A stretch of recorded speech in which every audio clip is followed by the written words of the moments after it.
Hello and what's up, guys? Thank you for joining in for Superhero Sunday. As you can see, it's a festive season, but that's not what we're going to be talking about. Yeah, We're going to be talking about the superhero shows this week. that's And true. joined here with Brad. Hello. Tell me how's your week been, sir? You haven't been on for a while. It's true. I've been very busy with work and my own show and a few other things. So we haven't really had time to sit down and do this. But hey, we get to do it now. A lot of things to cover, and I'm kind of nervous about talking about them because I'm probably gonna make you angry. Oh, that's fine. That's the whole point of the show. It's called Make Ryan Angry. Nah, it's Superhero Sunday, and let's jump right in. We're going to be talking about Gotham. Right on. We missed a few things from the last time, and just a brief overview of like the two things that I want to mention from last time. Bruce Wayne, he's becoming a bit more clever. He's becoming more detective-like. He is, because he had Alfred get in touch with that guy, get information out of Silver by fake torturing, and he was very convincing. It was good stuff. It was very good. Honestly, I thought it was the other way around. I know, so did I. But it's good. That's showing that it's slowly, Bruce is turning into Batman, which it's cool to see. It's cool to see that development. I thought that was really well done. I thought the torture scenes were really well done for what they can show on Fox. That was very well done, especially with children. Yeah, because it was a really really dicey play. It was really something risky to film, but it was super well done. The other thing was the ending to that episode, or the ending to the episode before this week's, where Galavan just waltzes into Bruce's office with the Wayne knife and like, I'm here to take your life. Yeah. Jesus Christ. Something probably not very well seen from Bruce. Oh God. And just a lonely Lucius just sitting in the Batcave. Yeah. Oh my gosh. So yeah, that does jettison us into where we are currently. Holy hell. There were a few other things that happened, but so we pick up and Gordon wakes up in Nigma's apartment with Penguin there. Penguin is not Penguin. Nigma, Riddler. He's off riddles to people. Yeah. He's did it 3 times, I think, in the episode. Yep. He is full on Riddler now. Yeah, he doesn't care who knows that he's evil and messing around with Penguin now, but he can't help it. And it's not that he hasn't done riddles to people like that before, because in season 1, he was doing that around crime scenes. Mm-hmm. But that was kind of like quirky and annoying. But like now he's it's like revealing information. Yeah. Yeah.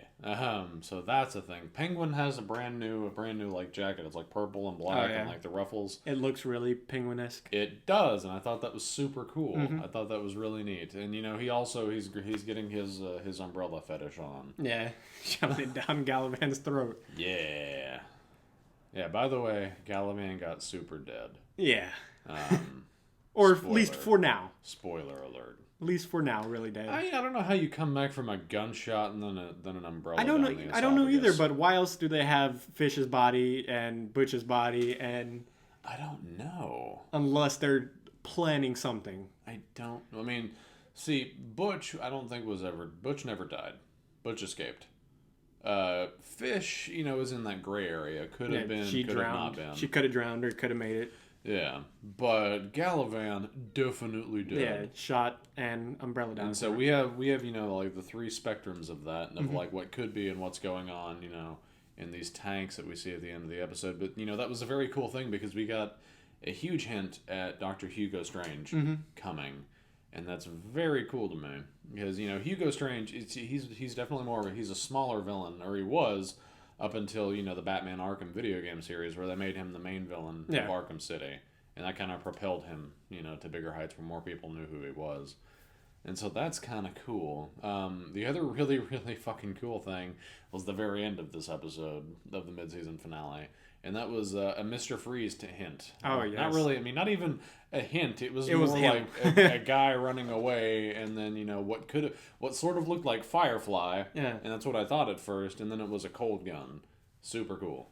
Literally cool. Super cool. Like freezing. Yeah. Yeah, there's a lot of cool things. This episode, it wasn't the typical Gotham episode. No. Like, the things that I kind of picked up on was this episode was more film noir.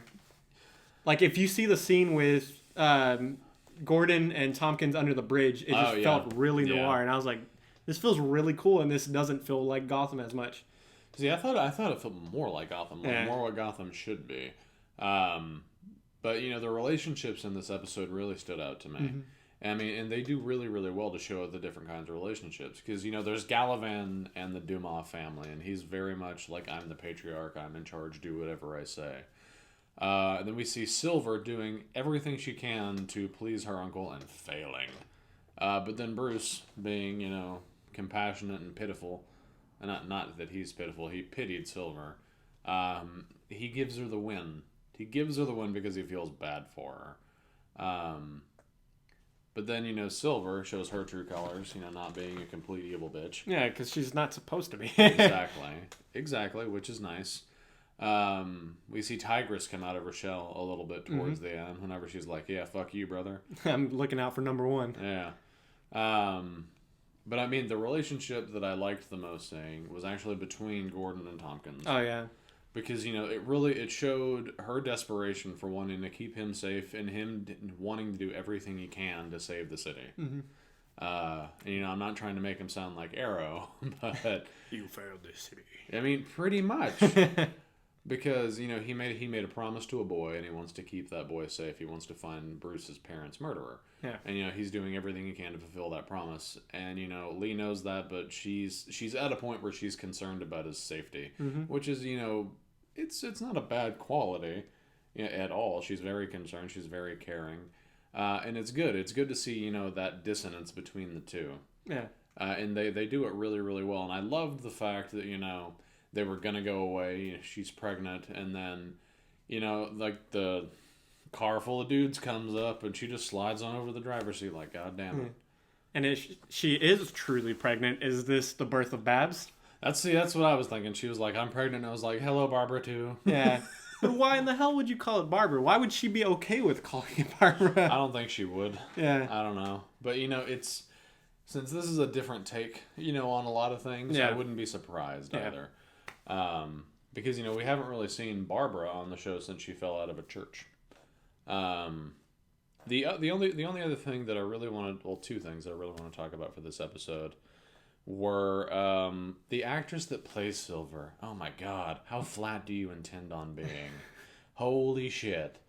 I mean, all of the scenes of her trying to make Bruce fall back in love with her in the jail cell, slow and dull and flat. Yeah, they were really slow. And just painful to have to bear witness to. And I'm sure she could do better, but it kind of hurt me. It kind of hurt me because it was like she was monotone, but she was monotone in like, I'm trying to be a sexy 10-year-old kind of way, which is also super weird. And I didn't care for that. Yeah, but then again, we are way too old for that. Yeah. So, ugh. And the other thing was actually, and it's not, it was a blink and you'll miss it kind of thing, but the old dude, the leader of the Order of the Saint Dumas, the Gordon was like, surrender, it's over, and he was like, is it really? And does like a fucking Superman jump. What the hell was that? Are you Azrael? Is that what I'm supposed to get from this? You magically have powers? Yeah, for real. What the hell? That actor, man, his stabs and stuff, I don't really like that actor very much. He's like, stab, stab, stab. Yeah. But there's one last thing I really wanted to talk about, and it wasn't nothing to really talk about, but just to note that we all love little notes to Easter eggs and stuff like that, and we had 805 Grundy Street. It's true. And I loved it. Yep. Solomon Grundy, born on a Monday. Christened on Tuesday. Married on Wednesday. But yeah, I mean, that Gotham all in all was pretty dang good. Oh yeah, I really liked it. It was a different take on Gotham. They normally don't do it this way, but it was still very good. Yeah, absolutely. Like the only thing I would change would be, I would make Silver better. There's a thing happening outside. But yeah, I mean, and I'm going to keep griping about it because it's the fact that in the same episode, she shows that she can be better. Yeah. Like, whenever she wants Galavan and everyone to stop from killing Bruce, I mean, there's so much more life to her than her just in the show, like, Do you love me yet? Yeah. Are we still friends? What's your favorite animal? Oh yeah, that was a nice little. I mean, this is probably the last thing we can talk about because we're about to run out of time for this little section. But his favorite animal is owls. Ironically. Yeah, that was a pretty funny little note there. If you don't know Owlman, but I mean, that would be kind of fucked. Yeah. Like, what if this Gotham is actually Gotham from that version of Earth? Yeah. Where Bruce turns into Owlman or something. Oh, fuck. But, yeah. I think Rise of the Villains? I get it now. All right, let's move on to Flash. So, yes, Flash. Enter Savage. Yeah. Definitely enter Vandal Savage. And there's... Between this and Arrow, there's so much that I'm going to want to say. Because, The Flash did what it always does. And, it's definitely more fun, more jovial, brighter than Arrow. And, it needs that dichotomy. But, I mean, honestly, with and it's the same for both. I found more wrong than I found right. Yeah. Definitely. I thought it was very cool that... the Flash's mid-season finale takes place in Star City, and that Arrow's season finale takes place in Central City. Yeah. I like that because I like the crossover stuff. I love it whenever the shows intermingle like that. It's very cool. I like it when that happens.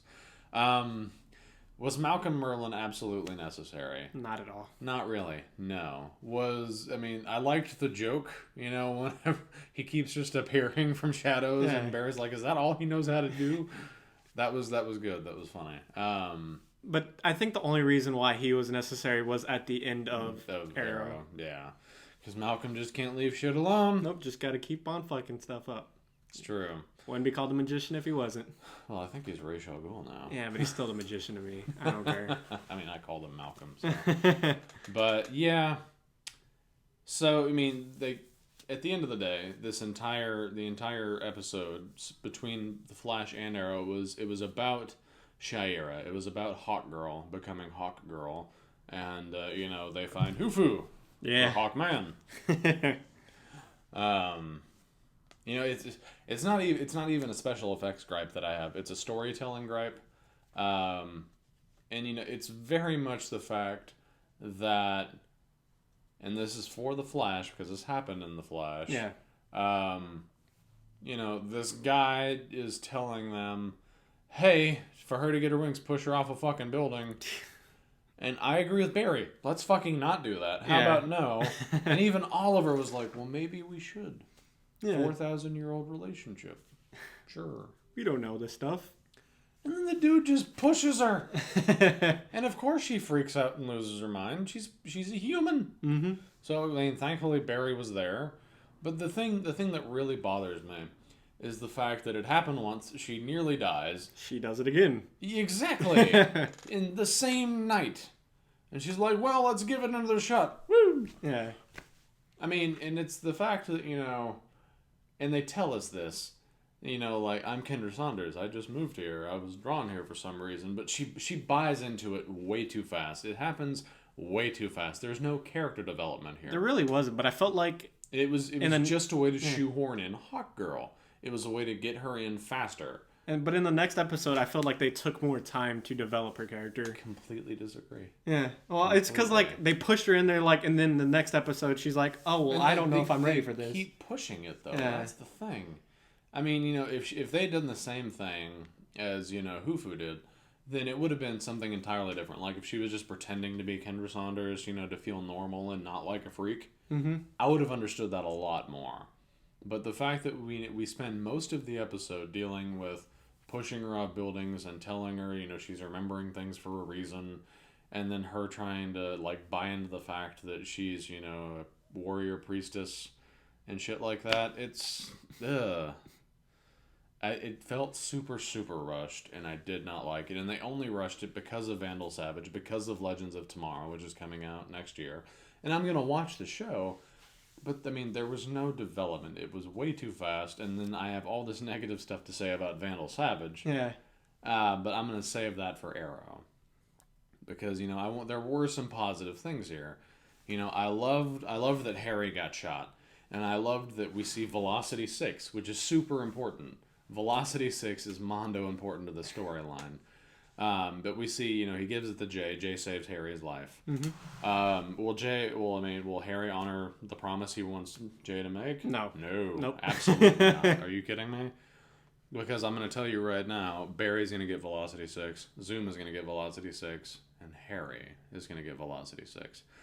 Because, I had my theory that Harry is another speedster. Mm-hmm. Maybe not yet. But perhaps this version of Harrison Wells will use Velocity 6 to become the Reverse Flash again. Yeah. That's what I see happening. From the way this is going. Yeah.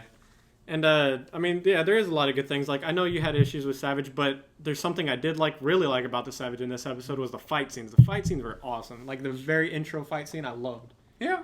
Yeah, where he gets up on the docks and he starts, I love that scene. That was a great scene. Don't get me wrong, it's pretty cool. Yeah. And, he's a badass at it, but that goes into one of my major things that I have wrong with which this we'll version talk of about Savage. next. Yeah. Yeah.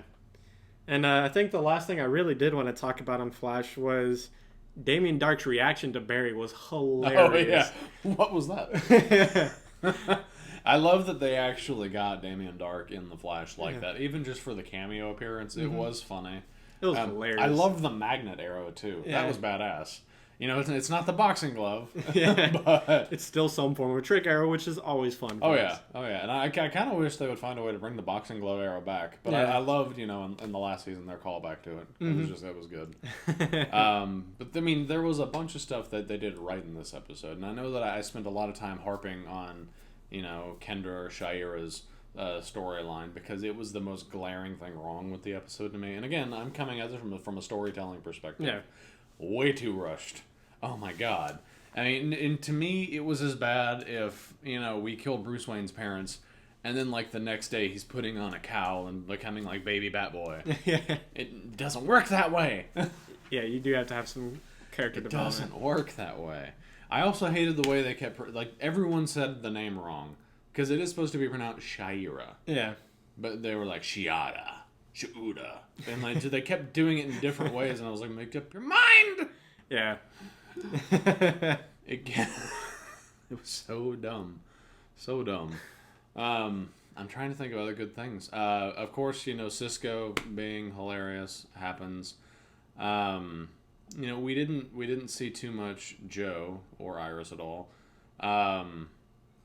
I did like that Patty was the one that shot Harrison Wells. Yeah. Though. I thought that was unique. The thing I don't understand is how come they beefed up their security system, but Patty just gets right the fuck in. Yeah, perhaps Patty is a speedster. Yeah. No, it's all for storytelling, but yeah. Come on. Yep. Right in. Oh my god. Oh no, that's the other thing. That's what it was that I loved.